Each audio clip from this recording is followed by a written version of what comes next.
Well, thank you all for coming out. Just put together a short presentation just to go over really the status of North Arrow and the company, and I'll talk a little bit about what happened in 2015 and then what our plans are for 2016. Obviously, with a backdrop of a fairly challenged market, and we just had a little brief conversation about that. But overall, for North Arrow, we remain committed to the diamond space.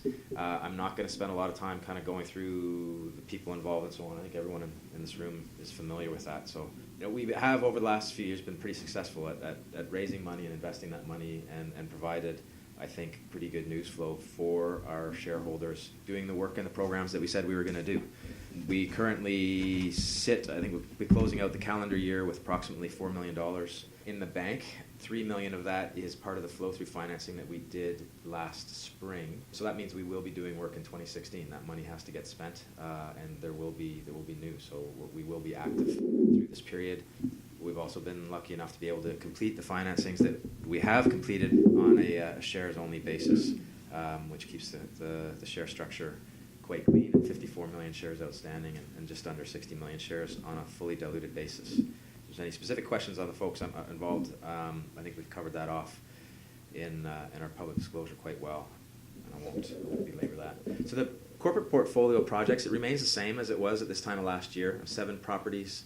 Obviously, through 2014 and the front part of 2015, Kilhugak was a main priority for us as we collected the bulk sample from the Q1 to 4 kimberlite and recovered the diamonds and had that diamond population that was recovered valued. The other important project for us was Piku. We completed some more drilling last winter, some airborne geophysics this fall, and I'll touch on Piku a little bit more. But really where we sit is PK150 remains the most significant discovery on the project so far. We've proven that there are other more sizable kimberlites on the property with the discovery of 314 and that they contain diamonds. Sort of subject to joint venture and board approvals, we'll be planning to carry on with drilling at Piku in the winter of 2016.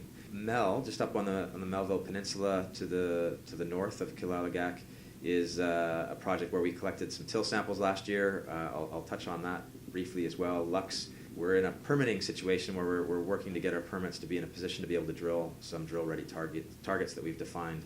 And then the Redemption and Lac de Gras projects in the Lac de Gras region of the Northwest Territories are both sort of pre-discovery stage projects. We've been working both on our own and then also in collaboration with an ongoing study that the Geological Survey of the Northwest Territories has been doing, looking at the surficial geology of the Lac de Gras area to try and help us interpret the database and the results that we have in those areas.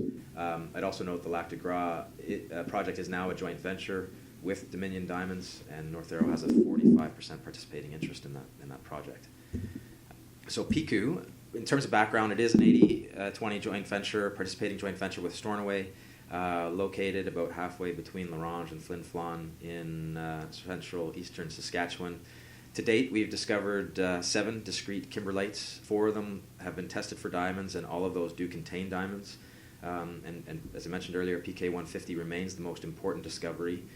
We completed some more geophysics this fall, and we'll be looking to drill test new targets in 2016, as well as better define the kimberlites that we've discovered so far.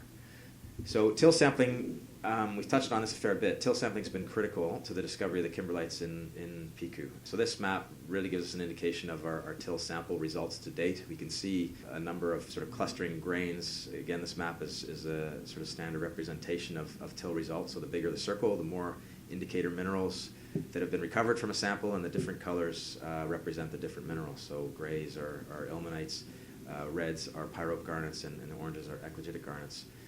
They're the most important indicators. This map also shows the location of the kimberlites that have been discovered so far. PK311, PK312, and PK314 were the most significant new discoveries from 2015. 311 was an interesting one. It's sort of a micaceous weathered kimberlite that we collared a drill hole into, and we weren't totally sure in terms of our field identification whether it was kimberlite or not. We waited until we had lab confirmation that there are kimberlite indicator minerals in that unit before confirming that it is a kimberlite. Subsequently, we've tested it for diamonds as well, and there were a couple of diamonds that came from it.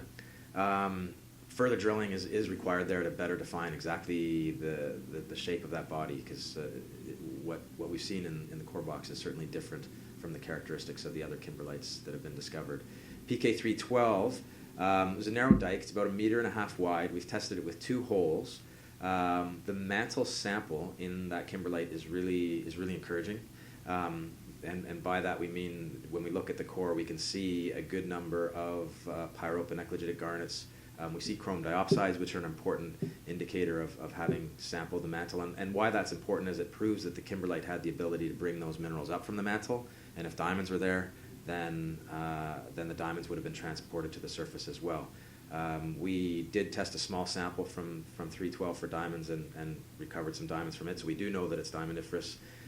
Despite the fact that it is a relatively narrow body so far, I think we can look to both the North Piku and the South Piku areas for some guidance, in that in both of those areas there are narrow dikes, and around them we found bigger bodies. So further work is required in this area, because there absolutely is the potential that either the dike itself could blow out into something larger, or there could be some other larger kimberlites adjacent to the dike that we hit last year. PK314 in the North Piku area was, in terms of size, the most significant discovery of the 2015 program. It has about 25 meters wide, and we actually don't know how long it is in terms of strike length, at least 40 meters, but probably longer than that. We've drilled it to about 200 meters depth as well. We tested a fair amount of that kimberlite, over 400 kilos, and came back with some microdiamonds, but not very many. So we likely will not be returning to PK314 itself for further evaluation, but there are other targets in the area that we need to drill, test, and try and make additional discoveries in that area. So PK150 in what we call the South Piku area remains the most significant discovery so far. We've tested it with 9 drill holes to date, including 6 holes this past winter. We've cut it off to the west with a drill hole that we can see here at an angle off on the west-hand side. This map, we're showing the ground magnetic survey of the area. The colors that we see are the calculated vertical gradient, and the contours represent the total field magnetic contours. So this gives you an idea of sort of the array of drilling so far. Of most interest for us at the program was the last hole that we drilled, which is off to the east. It was intended to essentially cut off the body on its eastern side, and then instead we ended up getting one of our most significant kimberlite intercepts to date. So that means the body remains open to the east, and also it seems to represent a kimberlite that's unique from the rest of the body. Further work is recovered to confirm this, but we think we see evidence of the formation of magma clasts, and potentially this represents a transitional kimberlite phase from hypabyssal kimberlite to more of a classic diatreme facies. And we'll touch on that in a little bit as well. And also importantly, you can see it in the magnetic data that there's not a strong magnetic anomaly off to the east, and indeed the kimberlite itself is not terribly magnetic. So that also has important implications for defining what represents a target in the project and what we might want to look at drilling in the upcoming drill program. We have been able to take the drilling pattern and put together a rough model of what the body looks like, and this is it. It's basically a vertical tabular sheet, about 20 meters wide or so on average, cut off here at about 200 meters depth, because that's just where the last kimberlite intercept, that's where the last of the deep holes leaves the kimberlite, so we haven't projected it any further, and just closing it off to the east because we don't know what will come when we go back and drill in that area. But this gives some indication of what it looks like. One thing I'd point out is, and you can see it in the northeastern looking view over up here, is it seems that the body's thinner at surface than it is at depth. So I'd use the word flaring, but that's probably a little bit of an exaggeration. It does seem, though, that the contacts at depth are giving the indication that both the northern contact and the southern contact are dipping outwards. It's a very steep dip, but it is wider at depth than it is at surface. That could be a function of just the drilling pattern and the lack of drilling information. Could just be a function of regular undulating sort of contacts. But it's an interesting thing when thinking about tonnage potential, and it's not an unusual characteristic for Canadian kimberlites. In terms of the kimberlite that we're hitting, for the most part, it's coherent hypabyssal kimberlite, and this is from this core from PK150, and It's a good typical example of what it is we're seeing. We see some country rock xenoliths, but not many. So the country rock dilution is not significant. We see some mantle nodules. And when we talk about mantle sample, this is a good photo as an example of that, because we can see these garnet macrocrysts. And just to help you out, I looked through and circled a few more of them. So when we talk about having a sort of a good mantle sample, that's what we're talking about. And as I mentioned earlier, what that means is if these garnets and other mantle minerals have been brought to the surface by the kimberlite, if diamonds are present, then the diamonds should have been brought to the surface as well. And when we step back and look at sort of the whole intersection, in this case of one of the holes from PK150, it sort of confirms that. You don't see a lot of country rock xenoliths. You see some intermittent calcite veining that's for the most part subvertical, subparallel to the contacts of the body, and that's what we get. Locally, though, we do see some disruption of the coherent kimberlite, some later calcite veining and possibly pooling as an indication of some more disruption of the bodies, and then that can get taken again to even another extreme. This is a photo of some of the core from PK314 in the north part of the property, and you can see sort of complete disaggregation of the kimberlite, for lack of a better term, and calcite pooling. And we also see the start of features like this, these circular magma clasts that give some evidence. Often they're cored by something, either country rock xenolith or macrocrysts, giving some indication that possibly we're seeing some evidence of transition to more of a classic diatreme facies type kimberlite. And these are some photos from PK150 and that easternmost hole, which was hole 34. And again, you can see a lot more of these features. Some apparently aren't cored, some are. In this case right here, there's a bit of country rock. In this case here, there's an ilmenite macrocryst. So visually, it's distinctive from the remainder of PK150, and it certainly is less magnetic and is an indication of a possibility of multiple phases in these bodies. And this is just a neat example of one of the other things that we're seeing, in this case along the northern contact of PK150. We don't see it in every hole, but this is the country rock. Primarily, what we see here is country rock. Feldspar shards, basically, of feldspar crystals that have some alignment, and then within them there's these clots or lapilli of kimberlite. It's a very sort of distinctive unit. Some of these lapilli are cored by olivine, and the influence of this zone can run as sort of negligible, as I mentioned, where we don't really see it at all, up to the scale of 4 or 5 meters into the country rock. And when we modeled this, we did not include this unit in the envelope of the kimberlite. And the real slam dunk for me, in looking at this is, it's heavily diluted, but this is kimberlite. And there's a garnet macrocryst that we see within one of these kimberlite clots. So if you can get garnet macrocrysts in this, there could be diamonds in this unit as well, absolutely. But from an exploration perspective and an evaluation perspective right now, it's more seeing that kind of influence, that kind of shattering of the local country rock. It provides some evidence for a much more violent emplacement than maybe just when one pictures a straight magmatic intrusion. And this was a significant event.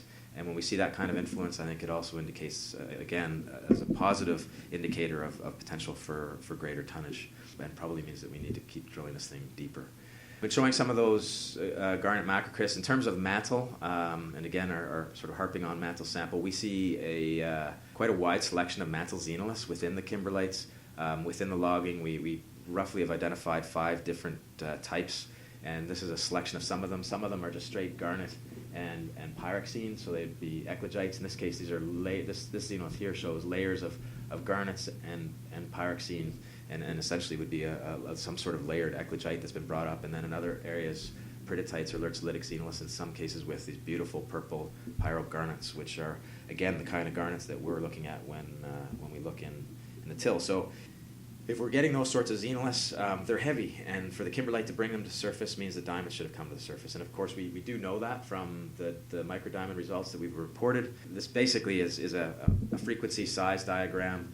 On the y-axis is a form of looking at the number of diamonds, and on the x-axis is size. And it's comparing the microdiamond results that we reported in 2013 in red with the 2015 results in black. And to my eye, the two curves complement each other quite well. The 2015 data, we had fewer diamonds, and you can see that in the two areas of the curves where the black line is lower than the red line, and that does come with different samples. You sample different things, you're sampling different kimberlite, and it's why often in diamond exploration we have this mantra of needing more and more samples in order to properly model what is there. But what we came up with from PK150 in 2015 absolutely complements what we reported in 2013. This is another important diagram. It's showing all of the results from 2015, but on a hole-by-hole basis, and then also compared in blue is the total 323 kilos. And the point here is to show that the diamond distribution was pretty consistent from hole to hole.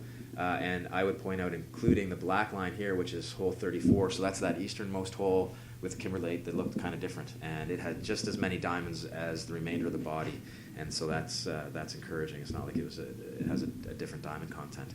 And then we still show this in red here is PK150 combining both the 2013 and 2015 data together to come up with this curve, and comparing it to the CH6 kimberlite from Kilhugak. The Peregrine is evaluating, that's the green line, and then really I pay attention to the orange line here, which is Kelvin, that Kennedy Diamonds has been evaluating. Both of those are larger samples. They're about 3 times the size of what we've recovered from PK150 so far. But the main thing here is to show that in evaluating a diamond prospect, you want this curve to be as flat as possible. You want it to be projecting off to the right of the diagram, which then gives you an indication that with bigger samples you should get bigger diamonds.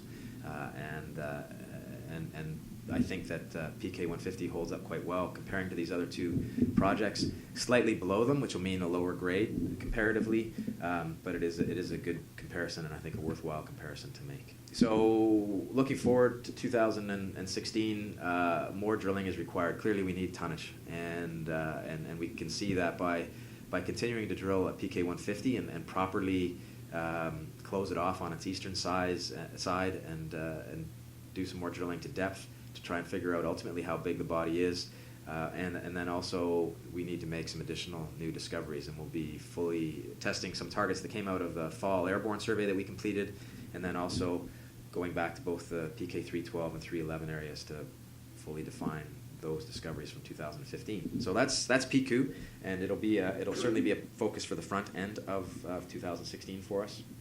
At the Lac de Gras area, both Redemption and LDG are active projects.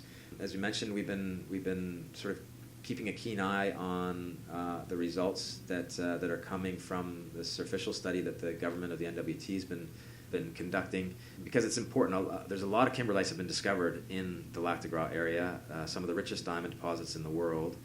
At both Redemption and at LDG, though, there are no kimberlites, or in the case of LDG, there's one kimberlite that's known within that yellow block there, which leads to the question, why?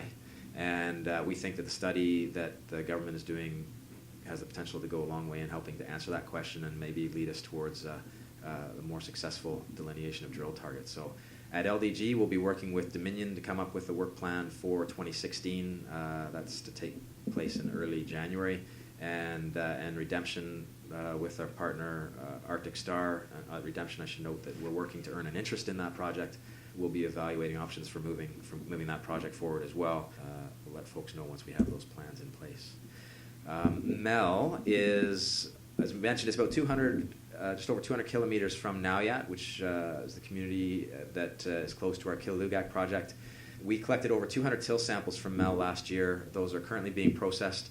The point was to better define some existing indicator trains that are on the property, and this is one of them. This shows the results from historical work as well as some work that North Arrow's completed within the project area.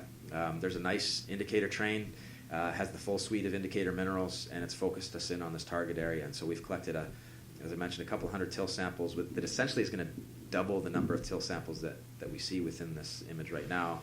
And those results will go a long way hopefully, in resolving areas for further follow-up. We talk about the indicator minerals, and we have shown some of the chemistry that we have for the project, and it's more just to get across that the mineral chemistry is very good. The ilmenites are clearly kimberlitic. We see evidence for multiple sources. There's at least 2 populations of ilmenite within the tills. And some of these are geographically from distinct areas. And when we look at the garnets, both the orange eclogitic garnets and the pyrope garnets, they have all the indications of having been sampled from within the diamond stability field, which again just tells us that if the kimberlite or whatever brought these grains to the surface was able to bring these minerals to the surface, then if diamonds are present, diamonds should come up along with them. So Kilhugak and the bulk sample at Q1-4 was the most important project for us through 2014 and the early part of 2015. It is and it remains a very large kimberlite located on tidewater and has a significant diamond population in it. There's a word I should use for that.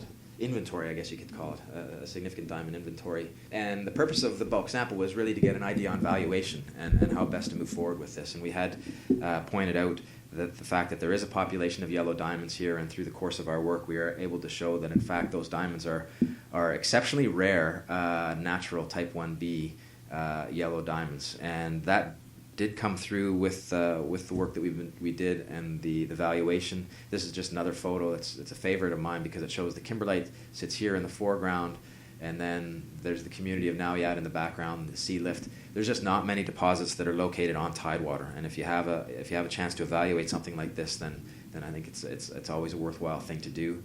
The kimberlite itself is large. It is complex with 5 different units defined in it. The sample that we collected was from this A28 unit just over here, so on land. The idea was to collect the sample as cheaply and as efficiently as we could. And so we collected it from surface, so it is definitely from a point source. We ended up recovering just over 380 carats of diamonds, which we had valued, and the valuation was reported in early June. And obviously it was not the evaluation that we were hoping to get, but I think there's a couple of things to keep in mind. The fact that the yellow diamonds are there and real and rare.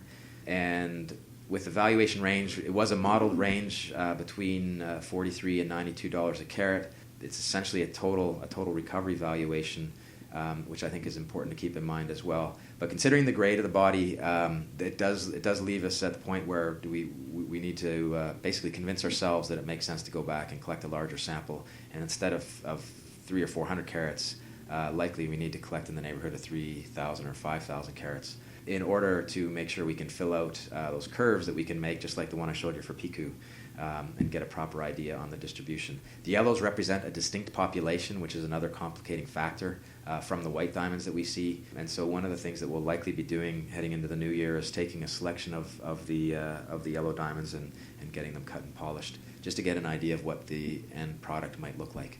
And if that results in a beautiful product that could be of interest to potential purchasers, that might be the kind of thing that could sort of show that would basically help convince us that going out and collecting a larger sample makes sense. So I think that takes us through all the projects. As I mentioned, going forward, Piku certainly is going to be the most important one for the first 6 months or so of calendar 2016. We'll be coming up with plans for redemption in Lac de Gras, with the market being the way it is. As I mentioned, we have $3 million flow-through dollars that need to be spent by this time next year, so we will be doing work, but we also still need to make sure that we're getting the best bang for those dollars as we spend them, and that we're doing it in a careful way. The till sample results, we should be reporting those, I'd expect by February sort of time frame. The sorting of those indicators should be starting in the second half of this month, and we'll keep everybody informed as we make our final plans for what 2016 is going to look like. Thanks very much.